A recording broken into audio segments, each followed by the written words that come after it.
தமிழ்நாட்டில் தேவார பாடல் பெற்ற காவிரி தென்கரை தலங்களில் 54வது சிவத்தலமான அம்பல் பிரம்மபுரீஸ்வரர் கோவிலைத்தான் நாம் தற்போது பார்த்து கொண்டிருக்கின்றோம்.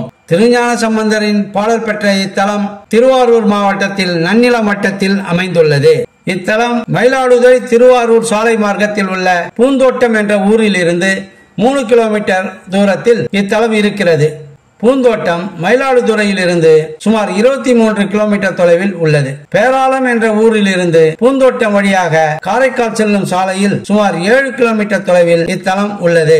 அம்பர் மாகாளம் என்ற மற்றொரு பாடல் பெற்ற தலம் பிரம்மபுரீஸ்வரர் ஆலயத்தில் இருந்து மேற்கே 1 கிலோமீட்டர் தொலைவில் உள்ளது.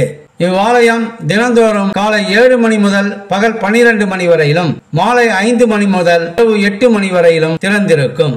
இவ்வாலயத்தின் ராஜகோபுரம் 3 நிலைகளை உடையது. யானை ஏற முடியாதவாறு படிக்கட்டுகள் அமைத்து சிறு குன்று போல் கோவில் அமைந்துள்ளதால் இக்கோவிலுக்கு பெருந்திருக்கோவில் என்ற பெயர் ஏற்பட்டது.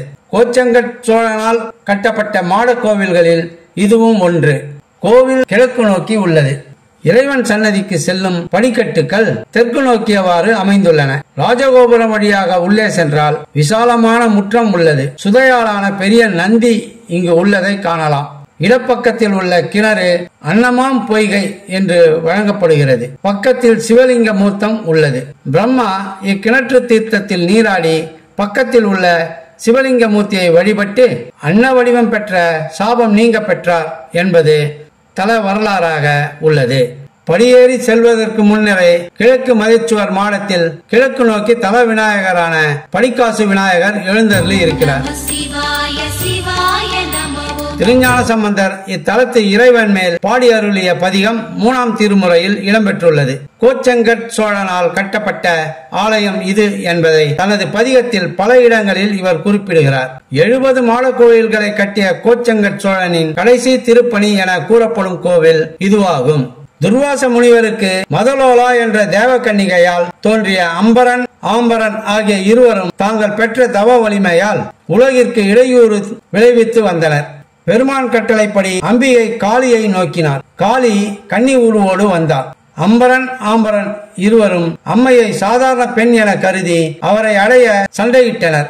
அச்சண்டையில் மூத்தவன் இறந்தான். இளையவனை காளி கொன்றாள்.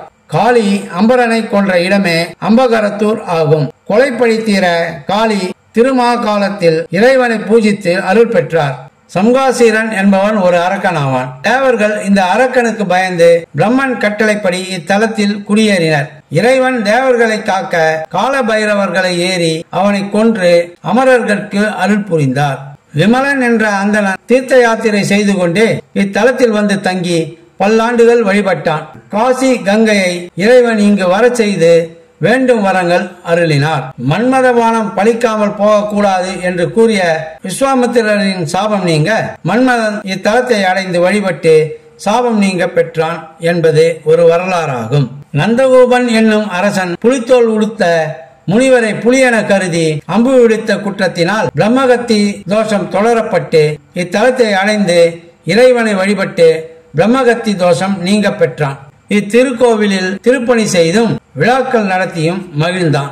எரிதர அனல் கையில் ஏந்தி எல்லியில் நரிதிரி காணிலை நட்டம் ஆடுவர் அரிசிலம் பொறும்புணல் அம்பர் மாநகர் குருசில் செங்கண்ணவன் கோவில் சேர்வரே என்பது திருஞான சம்பந்தர் இத்தலத்தை குறித்து பாடிய தேவார பாடலாகும்.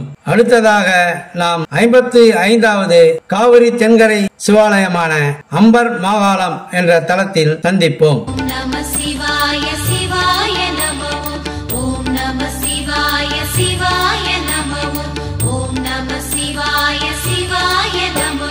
சிவாய நமவென சிந்தனை செய்தால் அபாயம் ஏதுமில்லை.